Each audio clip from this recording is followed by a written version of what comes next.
अभी तक क्या था ना, आपको अपने अंदर की एक स्पेशल क्वालिटी के बारे में पता ही नहीं था। आप जानते ही नहीं थे कि आप ना बाय बर्थ कुछ ऐसी क्वालिटीज़ को कैरी किए हुए हैं जो आपको दूसरों से अलग बना रही थी, जो आपको भीड़ में होते हुए भी अलग दिखा रही थी। कुछ ऐसी क्वालिटीज़ जिनकी वजह से ना आप जहाँ जाते वहाँ सेंटर ऑफ अट्रैक्शन बनते, लोग आपको मुड़ मुड़ कर देखते। चाहे आपने एक्स्ट्रा ऑर्डिनरी कुछ ना पहन रखा हो, ना ही महंगी महंगी ज्वेलरी ही पहनी हो, लेकिन फिर भी जो भी गेटअप आपने लिया होता ना, जैसे भी आप दिख रहे होते, तो वही सब कुछ ना भीड़ का ध्यान आपकी तरफ खींचने के लिए काफी होता। जहां भी आपको बोलने की जरूरत होती ना, आप बड़े ही चुनिंदा शब्दों का प्रयोग करते। ऐसे कुछ चुनिंदा शब्द जो कानों में जाकर ना रस घोल रहे होते थे। अगर आपका किसी और बंदे के साथ वाद विवाद भी छिड़ा हुआ होता ना, किसी एक पर्टिकुलर टॉपिक पर आपकी और उसकी बहस भी हो रही होती ना, तो आप अपना पक्ष इस तरीके से रखते कि सामने वाले को गिल्टी फील होने लगती, उसको रियलाइज होने लगता कि वाकई उसने आपके साथ बुरा किया, और वह इस कदर गिल्ट में जाता कि आखिर उसने आपके साथ ऐसा क्यों किया। वह बंदा आपके लिए अननोन भी हो सकता है और आपके साथ जुड़ा हुआ भी हो सकता है, मतलब आपका रिश्तेदार भी हो सकता है, दूर का नजदीक का, कैसा भी। न जाने क्यों और कैसे आपको ना इस बात की क्लैरिटी पहले से ही थी कि आपको ना यहाँ फिजिकल वर्ल्ड में एज अ ह्यूमन बीइंग बहुत सारे टास्क निभाने के लिए मिले हुए हैं। कहीं आप किसी की बेटी का रोल निभा रहे हैं, तो कहीं आप किसी की बहन का रोल निभा रहे हैं, कहीं आप किसी के फ्रेंड बने हुए हैं, मेल और फीमेल आप कोई भी हो सकते हैं, कहीं आप किसी के मदर या किसी का फादर का रोल निभा रहे हैं, कहीं आप किसी के बच्चे बनकर आए हैं। आप थे वे इंसान जिसको ना पहले से ही इस बात की अनुभूति थी कि ये जो रोल आपको मिले हुए हैं ना अलग अलग तौर पर निभाने के लिए, उसमें आपको अपनी तरफ से 100% देना है।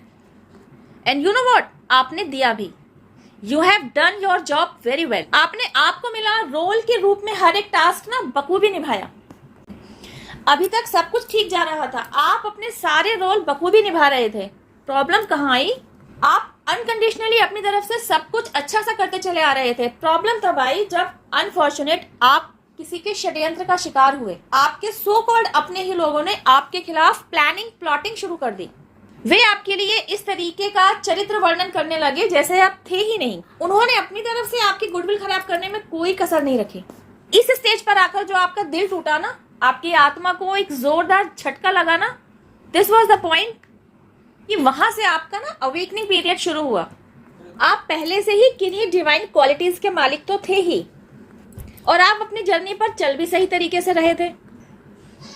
आप अपनी लाइफ में स्टक वहां हुए जहां आपको ना षड्यंत्रकारियों के साथ डील करना नहीं आया, जहां आपको झूठ और सच को परखना नहीं आया। आप यह नहीं समझ पा रहे थे कि सामने वाला शख्स जो आपके साथ इनजस्टिस कर रहा है ना, आपको उसके द्वारा किए गए काम पर फोकस करना है, ना कि उस इंसान पर जो आपके साथ किसी रिश्ते को कैरी किए हुए है। सामने वाले शख्स का फोकस ना आपको लेकर उस उद्दंडता पर था जो वह आपके प्रति दिखाता रहा। आपका फोकस सामने वाले शख्स के प्रति उस रिश्ते पर रहा जिसे आपने उसके साथ कैरी किए हुए था। मतलब आप एक्चुअली एक तरफा रिश्ता निभा रहे थे और वह आपसे दुश्मनी निभा रहा था। तो हुआ क्या, आपको इन सभी बातों की क्लैरिटी देने के लिए आपको अवेकनिंग पीरियड से गो थ्रू होना पड़ा। And you know what, this was the period, this was the divine time कि इस पीरियड से गो थ्रू होने के बाद आपकी ना पूरी पर्सनैलिटी बदल चुकी थी। आपकी पूरी पर्सनैलिटी का मेकओवर हो चुका था, आपकी बॉडी लैंग्वेज बदल चुकी थी, आपका थॉट प्रोसेस बदला जा चुका था। आपके अंदर जिस स्ट्रेंथ की कमी आ गई थी ना, आपके अंदर उस खोई हुई स्ट्रेंथ को वापस से भर दिया गया था। दिल की चोट खाते खाते आपकी विल पावर जो कमजोर होने लगी थी ना, आपकी उसी विल पावर को वापस से खड़ा कर दिया गया था।